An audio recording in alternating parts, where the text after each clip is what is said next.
Hello and welcome. We're about to jump into one of the biggest debates in Indian politics. Is India a truly federal country, where the states call the shots? Or is it more unitary, with the real power sitting right at the center? It's a fantastic puzzle, so let's get into it. So, who's really running the show? Team states or team center? This is the ultimate power struggle we're going to unpack. We're going to follow the evidence and see which way the scales really tip in India. And you know, the clues to solve this mystery aren't buried in some complicated theory. No, they're all laid out right here, in India's official rulebook, the Constitution. This is the document that tells us exactly who has what power. So let's open it up and take a look. Here's how we're going to break it all down. First, we'll make the case for the states. Then we'll look at the center's big power plays. After that, we'll see what the experts have to say. And finally, we'll get into how this whole power-sharing thing actually works day to day. All right, let's kick things off with Section 1, the case for the states. We're going to look at all the signs that point to India being a proper federation, where states have some serious clout. So these are the superpowers for team states. First up, you've got a written constitution that's the supreme law of the land. The center can't just change it whenever it feels like it. Then there's an independent judiciary, which is like a neutral referee for any fights between the center and the states. We also have a dual government. Basically, you have your state government and you have the central government, both running at the same time. And finally, bicameralism, which just means we have two houses of parliament, and one of them, the Rajya Sabha, is there specifically to represent the state's interests. All these things are classic signs of a federal system.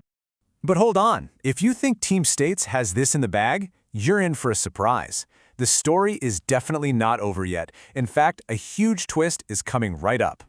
And that leads us straight into Section 2, the center's power play. This is the big unitary twist, where we see all the features that suck power away from the states and pull it right to the top. And here they are, Team Center's trump cards. Think about it. We have one single constitution and one single citizenship for the whole country. You're a citizen of India, not of Maharashtra or Tamil Nadu. The entire court system is integrated, top to bottom. The top officials running the states, the IAS and IPS officers, are actually controlled by the center. And then you have the ultimate ace up the sleeve, emergency provisions, which let the center basically take over a state's entire government. Oh, and the governor in every state? Appointed by the center to be its eyes and ears on the ground. So that brings us to the big question in Section 3. We've got these strong federal features on one side, but these incredibly powerful unitary features on the other. So what on earth is India then? Let's bring in the experts. The most famous description comes from political scientist K.C. Ware. He looked at all of this and called India a quasi-federal state. It's a fancy term, but it basically means it's kind of federal, but not quite. It's something different, something in between. Another expert, Morris Jones, had a different take. He called it bargaining federalism. He saw the whole system as a constant negotiation, a non-stop bargain for power and resources between the center and the states. So let's properly define that key term, quasi-federal. What it really means is a system that is federal in its structure. You know, it's got all the parts, the center and the states, but it's unitary in its spirit. The real driving force, the soul of the system, leans heavily towards one strong, unified central government. It's India's unique middle path. Okay, so that's the theory. But how does this power sharing actually work in the real world? Well, for that, we need to look at Section 4, the three magical lists in the Constitution that spell out exactly who does what. First up is the Union List. This has about 100 subjects like defense, banking, and foreign affairs. Basically, this is the big picture stuff that affects the entire nation, so only the central government gets to make laws about it. The states have zero say here. Next, we have the state list, with around 61 subjects. This is all the local stuff, like police, agriculture, and public health. Now, in theory, this is the state's turf, where they are supposed to have the exclusive power to make laws. And finally, we get to the concurrent list. This has about 52 subjects like education, forests, and marriage, where both the center and the states can make laws.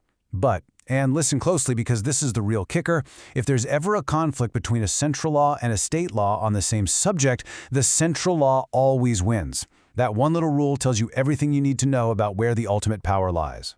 So, after all of that, why should we care? What's the point of this complicated setup? Why does this unique balance of power actually matter? Well, it's this constant, delicate balancing act. The huge advantage, the pro, is that it's a way to hold an unbelievably diverse country like India together. States get to handle their local issues, while the center keeps an eye on national unity. The con, the big disadvantage, is that this design almost guarantees constant friction and conflict between the center and the states. So we'll leave you with this final thought. This unique quasi-federal system, with its definite tilt towards a strong center, is that India's greatest strength, the very thing that holds it together? Or is it perhaps its greatest weakness? That's something to think about.